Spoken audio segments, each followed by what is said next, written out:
আসসালামু আলাইকুম। আজকে আপনাদেরকে দেখাবো কিভাবে টিকিট কাটবেন ট্রেনের। এই যে এভাবেই হচ্ছে যে সবার আগে আপনারা সিলেক্ট করে নেবেন ডেস্টিনেশন, কয় তারিখে যাবেন, কোন চেয়ার লাগবে বা কোন ট্রেন লাগবে, কোচ লাগবে।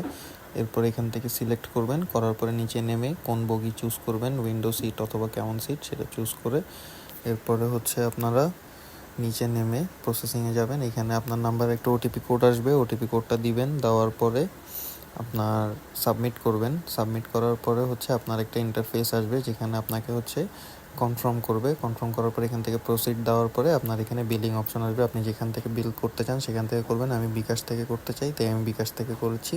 করার পরে এখানে আপনার এই যে কনফার্মেশন আসবে।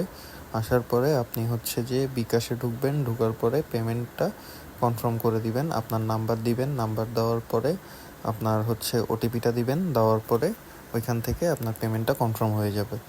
এরপরে আপনার বিকাশ থেকে অটো টাকাটা কেটে নেবে। টাকাটা কেটে নেওয়ার পরে আপনার কাছে একটা মেল চলে আসবে। সেই মেলে হচ্ছে যে আপনি ঢুকলেই আপনি আপনার টিকিটটা পেয়ে যাবেন। সেখান থেকে আপনি এটা ডাউনলোডও করে নিতে পারেন, প্রিন্টও করে নিতে পারেন, আপনার যেভাবে ইচ্ছা। এরপরে হচ্ছে যে আপনি টিকিট কাউন্টারে গিয়ে ওটা দেখাইলে হবে, আপনি ট্রেনে উঠে যেতে পারবেন। ধন্যবাদ, ভালো থাকবেন। আসসালামু আলাইকুম।